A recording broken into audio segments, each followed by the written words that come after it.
الحمد لله نحمده ونستعينه ونستغفره ونؤمن به ونتوكل عليه ونعوذ بالله من شرور أنفسنا ومن سيئات أعمالنا من يهده الله فلا مضل له ومن يضلل فلا هادي له ونشهد أن لا إله إلا الله وحده لا شريك له ونشهد أن سيدنا وسندنا ونبينا ومولانا محمدا عبده ورسوله أما بعد فأعوذ بالله من الشيطان الرجيم بسم الله الرحمن الرحيم وسارعوا إلى مغفرة من ربكم وجنة عرضها السماوات والأرض أعدت للمتقين صدق الله العظيم.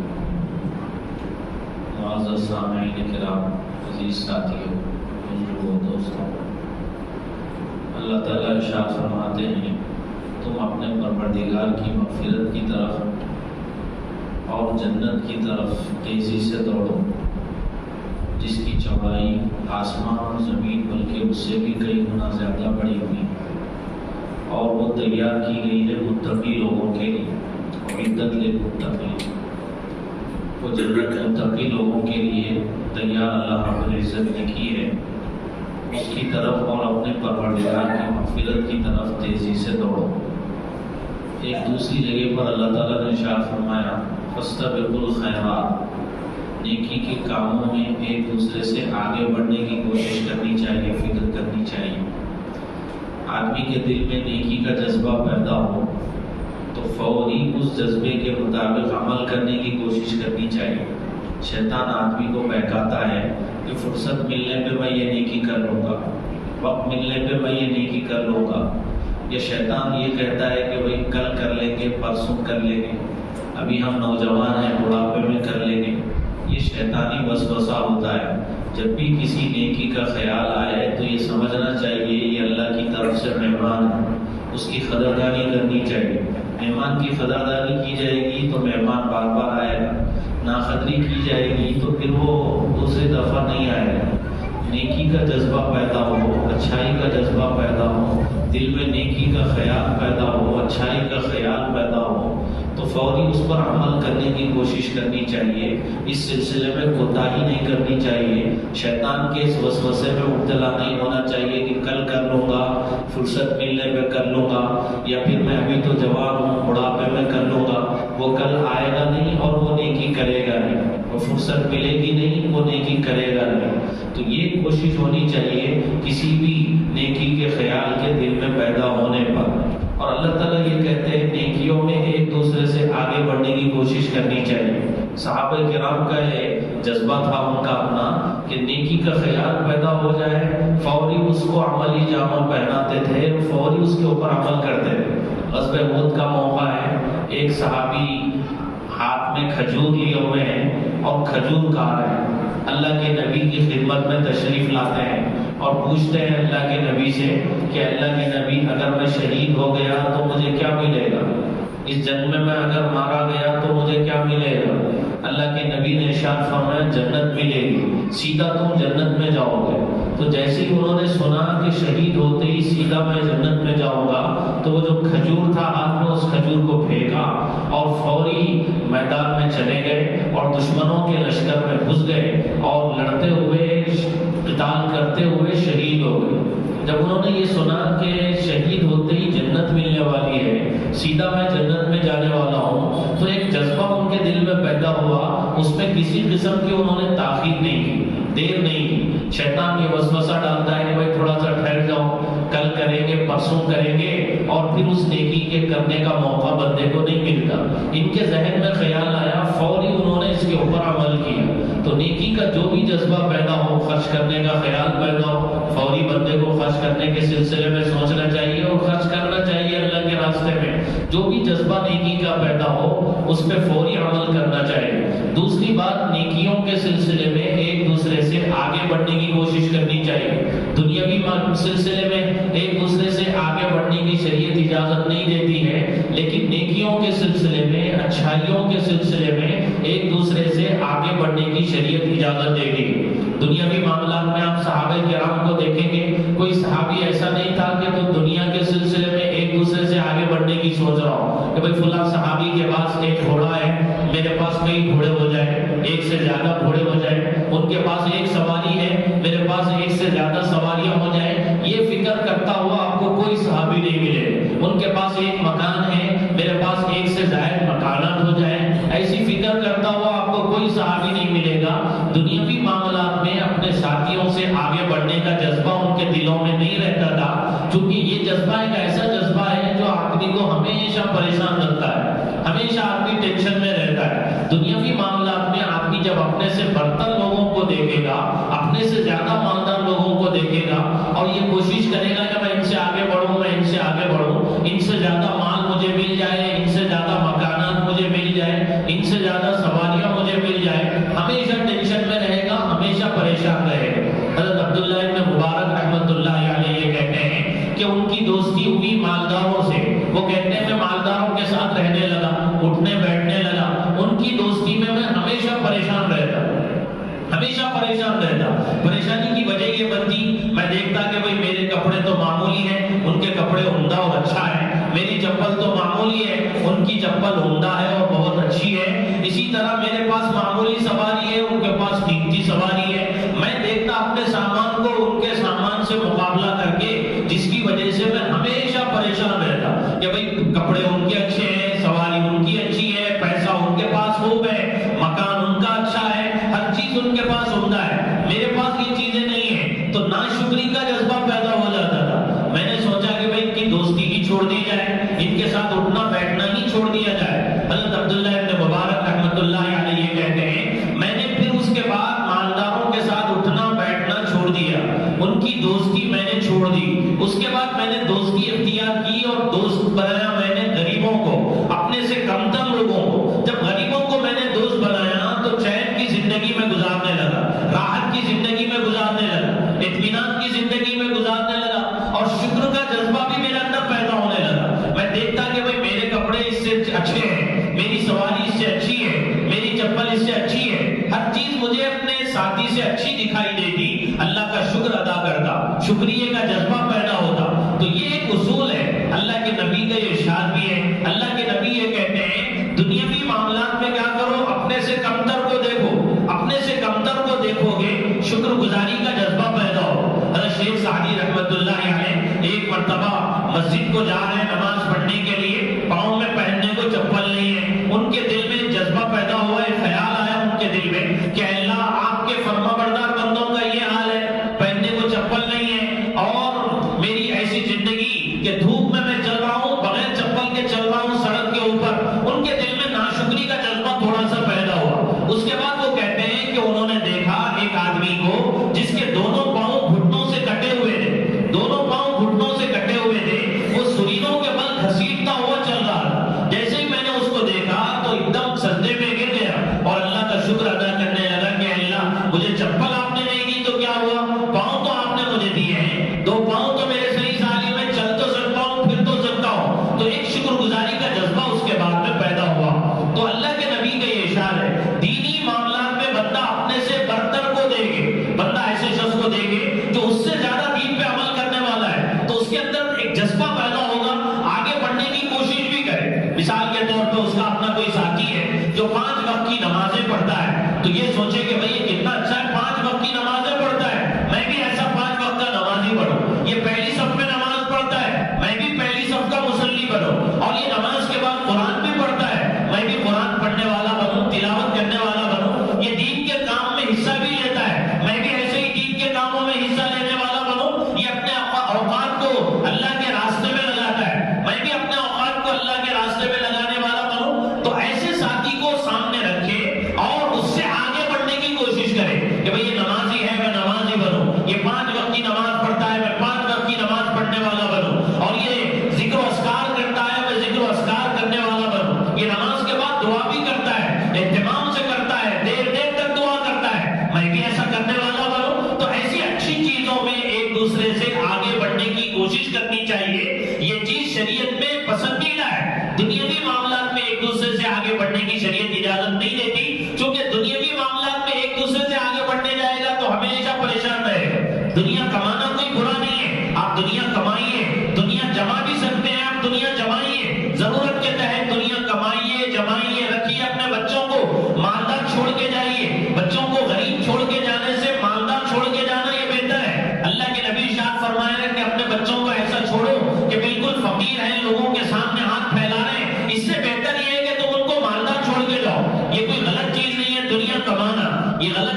شریعت اس کی اجازت نہیں دیتی۔ تو آدمی دنیاوی معاملات میں اپنے سے کمتر کو دیکھے گا، ہمیشہ راحت میں رہے، ہمیشہ سکون میں رہے گا۔ ارے بھائی اس کے کپڑے دیکھو کیسے ہیں، میرے کپڑے دیکھو کتنے اچھے ہیں، اللہ کا شکر ادا کرے گا۔ اس کی چپل دیکھو کیسی ہے، میری چپل دیکھو کیسی ہے، اس کی سواری دیکھو کیسی ہے، میری سواری دیکھو کیسی ہے، اللہ کا شکر ادا کرے گا، راحت میں رہے گا، سکون میں رہے گا، اطمینان میں رہے گا۔ اور جو بندہ اپنے سے برتر کو دیکھے گا، مالدار کو دیکھے گا، پیسے والے کو دیکھے گا اور اس جیسا بننے کی کوشش کرے گا اور اس جیسا مال کمانے کی کوشش کرے گا، تو ظاہر بات ہے ویسا کمال کمانے سے تو رہا، حلال طریقے پہ ملنے سے تو رہا، اب وہ حرام طریقے پہ جائے گا، ناجائز طریقے پہ جائے گا اور ہمیشہ ٹینشن میں رہے گا، ہمیشہ پریشان رہے گا۔ اس لیے یہ اصول ذہن میں رکھنا چاہیے، دینی معاملات میں اپنے سے برتر کو دیکھنا چاہیے، دنیاوی معاملات میں اپنے سے کمتر کو دیکھنا چاہیے۔ لیکن ہمارا معاملہ بالکل الٹا ہو گیا، ہم دنیاوی معاملات میں اپنے سے برتر کو دیکھتے ہیں، اپنے سے زیادہ مالدار کو دیکھتے ہیں، جس کی وجہ سے ہمیشہ پریشان رہتے ہیں اور ہمیشہ ناشکری کا جذبہ ہمارے دل میں رہتا ہے، اور دینی معاملات میں بھی اپنے سے کمتر کو دیکھتے ہیں، اور جس کی وجہ سے عجیب و غریب حرکتیں۔ ایک صاحب سے میری ملاقات ہوئی کئی سال پہلے، میں نے ان سے پوچھا کہ بھائی تمہارا نام کیا ہے؟ سفر میں ٹرین کا سفر تھا، وہ بھی سفر میں میرے بازو بیٹھے ہوئے تھے، میں نے پوچھا تو پتا چلا کہ مسلمان ہیں، میں نے ان سے نام پوچھا تو انہوں نے نام بتایا، جس سے پتا چلا مسلمان ہیں۔ اس کے بعد میں نے پوچھا کہ بھائی نماز پڑھتے ہو؟ انہوں نے کہا کہ بھائی نماز پڑھتا ہوں۔ میں نے کہا کتنی نمازیں پڑھتے ہو؟ تو اس نے کہا کہ بھائی جمعے کی نماز پڑھتا ہوں۔ میں نے کہا نمازیں تو 5 ہیں جو مسلمان کے اوپر اللہ رب العزت نے فرض کی ہے، 5 نمازیں پڑھنی چاہیے، آپ ایک ہی نماز پڑھتے ہیں۔ تو اس بندے نے کہا کہ بھائی میں تو ایک نماز پڑھتا ہوں جمعے کی، میرے کتنے دوست ایسے ہیں جو جمعے کی بھی نماز نہیں پڑھتے ہیں، ان سے تو میں بہتر ہوں۔ وہ بندہ ایک نماز پڑھ کے یہ سمجھ رہا ہے کہ میں اپنے ساتھیوں سے بہتر ہوں، چونکہ وہ تو جمعہ بھی نہیں پڑھتے ہیں، میں جمعہ تو پڑھتا ہوں، میں ان سے بہتر ہوں، ایسا سمجھ رہا ہے۔ یعنی یہ کہ وہ دینی معاملے میں اپنے سے کمتر کو دیکھ رہا ہے۔ اگر وہ بندہ ان بندوں کو دیکھتا جو 5 وقت کی نماز بھی پڑھتے ہیں، جمعہ بھی پڑھتے ہیں، پہلی صف میں نماز پڑھتے ہیں، دعاؤں کا اہتمام بھی کرتے ہیں، تلاوت بھی کرتے ہیں، ذکر و اذکار بھی کرتے ہیں، تو اس کو ایک شوق پیدا ہوتا اور آگے بڑھنے کی کوشش کرتا کہ میں بھی اس بندے جیسا بنوں، میں بھی آگے بڑھوں نیکیوں میں، میں بھی آگے بڑھوں اچھائیوں میں بھی آگے بڑھوں، پہلے صف والا نمازی بنوں اور 5 وقت کا نمازی بنوں اور اللہ کو خوش کرنے والا، راضی کرنے والا بنوں، یہ جذبہ پیدا ہوتا۔ لیکن ہمارا معاملہ بالکل الٹا ہو گیا۔ ہم دینی معاملے میں کیا کرتے ہیں؟ ہم دینی معاملے میں اپنے سے کمتر کو دیکھ کے یہ سمجھتے ہیں کہ بھئی یہ بندہ تو یہ بھی نہیں کرتا ہے، میں تو یہ کام کر رہا ہوں، جمعے کی ایک نماز پڑھتا ہوں اور کبھی کبھی درمیان میں نماز بھی پڑھ لیتا ہوں، میرے ساتھی تو بہت سے ایسے ہیں جو یہ بھی نہیں کرتے ہیں، یعنی میں ان سے افضل ہوں۔ یہ غلط فہمی بندے کو ہو جاتی ہے، یہ بہت بڑی غلط فہمی ہے، یہ غلط فہمی سے بندے کو نکلنا چاہیے۔ دوسری بات جو شروع میں نے بتائی تھی کہ جب دل میں یہ جذبہ پیدا ہو جائے نیکی کا تو اس کو کل پہ نہیں ڈالنا چاہیے، فوری اس نیکی کو کرنے کی کوشش کرنی چاہیے اور اپنے ساتھیوں سے، دوستوں سے، رشتہ داروں سے نیکیوں میں آگے بڑھنے کی کوشش کرنی چاہیے۔ صحابہ کرام میں دیکھیے، حضرت سیدنا ابو بکر رضی اللہ تعالیٰ عنہ ہے، حضرت سیدنا عمر ابن خطاب رضی اللہ تعالیٰ عنہ ہے، دونوں ایک دوسرے سے نیکیوں میں آگے بڑھنے کی فکر میں رہتے ہیں، آگے بڑھنے کی کوشش میں رہتے ہیں۔ حضرت عمر رضی اللہ تعالیٰ عنہ یہ چاہتے ہیں کہ بھئی بستی کے باہر ایک بیوہ خاتون ہے، نابینا خاتون ہے، اس کے گھر کا کام کاج میں کروں گا، گھر میں جھاڑو لگاؤں گا، پانی بھروں گا، یہ نیکی کروں گا، اس کی سعادت میں حاصل کروں گا۔ وہ جاتے ہیں خدمت کرنے کے لیے، ان کو پتا چلتا ہے کہ کوئی بندہ مجھ سے پہلے آ گیا ہے اور آ کے اس نے گھر کا سارا کام کر دیا ہے، جھاڑو بھی دیتی ہے، پانی بھی بھر دیا ہے، گھر کا سارا کام کاج کر کے چلا گیا ہے۔ ان کو جستجو ہوئی، شوق ہوا کہ بھئی آخر کون ہے جو مجھ سے آگے بڑھ رہا ہے۔ دیکھنے پہ پتا چلا وہ حضرت سیدنا ابو بکر صدیق رضی اللہ تعالیٰ عنہ، جو حضرت عمر سے پہلے جاتے ہیں، اس بیوہ خاتون کی خدمت کرتے ہیں اور گھر کا کام کاج کرتے ہیں، گھر میں جھاڑو بھی لگا رہے ہیں، پانی بھی بھر رہے ہیں، گھر کا کام کاج کر کے چپکے سے آ بھی رہے ہیں اور کسی کو پتا بھی نہیں چل رہا ہے۔ غزوہ تبوک کا موقع ہے، یہ انتہائی تنگی کے موقع پہ جنگ لڑی گئی ہے، سخت گرمی کا زمانہ ہے، کھجور پکے ہوئے ہیں اور ان کی تجارت جو ہے ساری کھجوروں پہ ہے اور کھجوروں کے اوپر ہی سال بھر کا پورا گزر بسر ہے۔ ایسے میں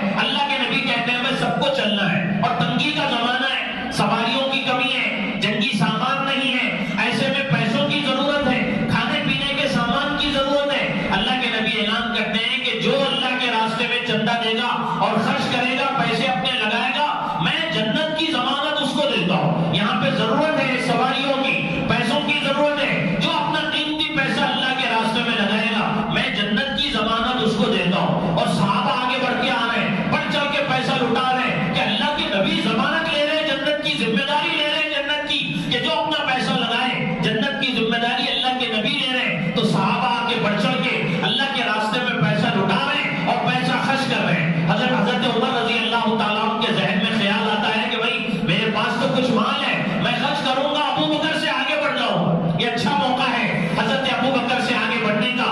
یہ سوچ کے حضرت سیدنا عمر رضی اللہ تعالیٰ عنہ گھر سے کچھ سامان لے کے آتے ہیں. حضرت ابو بکر رضی اللہ تعالیٰ عنہ کچھ سامان لے کے آتے ہیں. اللہ کے نبی پوچھتے ہیں کہ بھائی عمر کیا لے کے آئے ہو؟ وہ سامان سارا انہوں نے اللہ کے نبی کے سامنے رکھ دیا. پوچھا گھر میں کیا چھوڑ کے آئے ہو؟ حضرت سیدنا عمر رضی اللہ تعالیٰ عنہ نے کہا کہ اللہ کے نبی آدھا مال لے کے آیا اور آدھا مال گھر والوں کے واسطے چھوڑ کے آیا. اللہ کے نبی نے دعائیں دی، اللہ تمہارے مال میں برکت دے. اور دعائیں دینے کے بعد میں حضرت ابو بکر سے پوچھا کہ ابو بکر کیا لائے ہو؟ حضرت سیدنا ابو بکر رضی اللہ تعالیٰ عنہ نے مال سامنے رکھا. اللہ کے نبی نے پوچھا کہ ابو بکر گھر میں کیا چھوڑ آئے ہو؟ تو حضرت سیدنا ابو بکر رضی اللہ تعالیٰ عنہ نے ارشاد فرمایا کہ اللہ کے نبی جو بھی تھا سارا لے کے آیا اور گھر میں اللہ اس کے رسول کو چھوڑ کے آیا.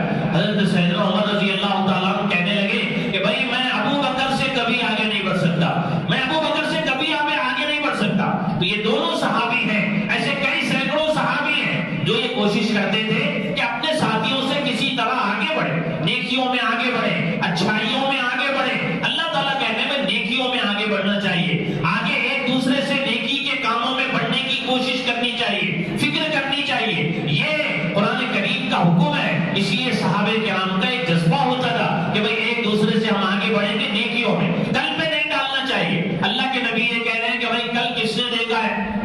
اللہ کے نبی یہ کہتے ہیں کہ نیکی کا جذبہ پیدا ہو تو اس کو جلدی کر لینا چاہیے، فتنوں کے زمانے کے آنے سے پہلے. فتنوں کا زمانہ جب آ جائے گا تو ایسے فتنے آئیں گے اندھیری رات کی ٹکڑیوں کی طرح. آدمی صبح کو مومن رہے گا تو شام تک کافر ہو جائے. یصبح الرجل مؤمنا ویمسی کافرا.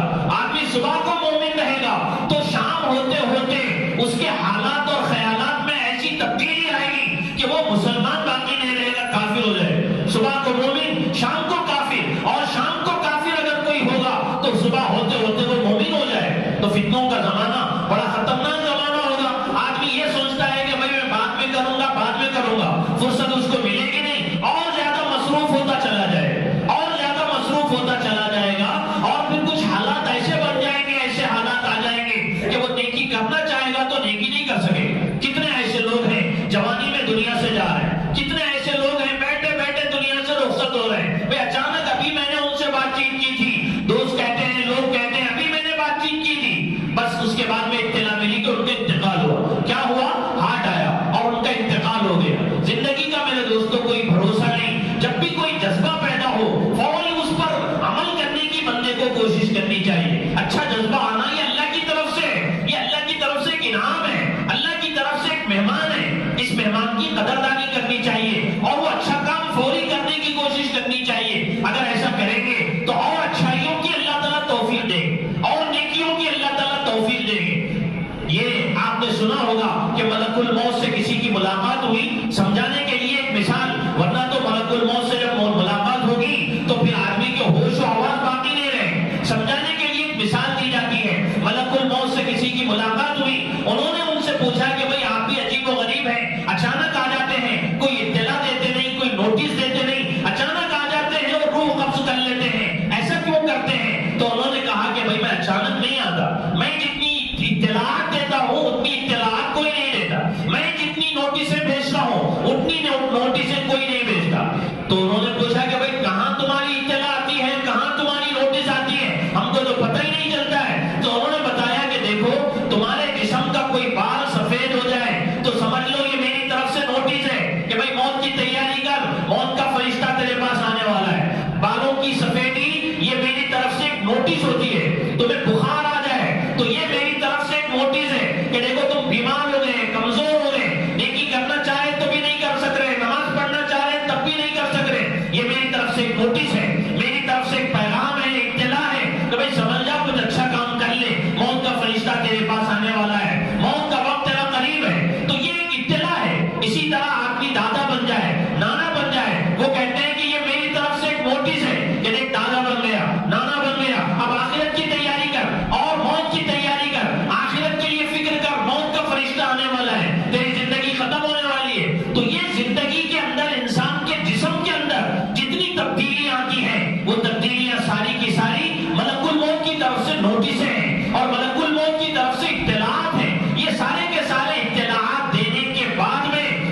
اس کو مہلت نہیں ملے گی. جب موت کا فرشتہ آ جائے گا کسی کو مہلت ملنے والی نہیں. کتنے ایسے اللہ والے گزرے ہیں, اللہ کے نیک بندے گزرے ہیں, انہوں نے اپنے آپ کو ایسا تیار کیا تھا اور فخر کے ساتھ وہ لوگ کہا کرتے تھے کہ بھئی موت کا فرشتہ آ جائے گا, یہ رومال کو یوں جھٹکوں گا اور اس کا استقبال کرتے ہوئے اس کے ساتھ چلا جاؤ. ایسے بھی اللہ والے گزرے ہیں. اور وہ یہ کہتے تھے کہ بھئی موت کا فرشتہ آئے گا. حضرت ہمارے شاہ جمال الرحمان صاحب کے جو والد صاحب ہیں, وہ صوفی صاحب رحمت اللہ علیہ, ان کے بارے میں مشہور ہے, وہ یہ کہتے تھے موت کا فرشتہ آئے تو میں فوری رومال جھٹکوں گا اور کہوں گا چل میں چلنے کے لیے تیار.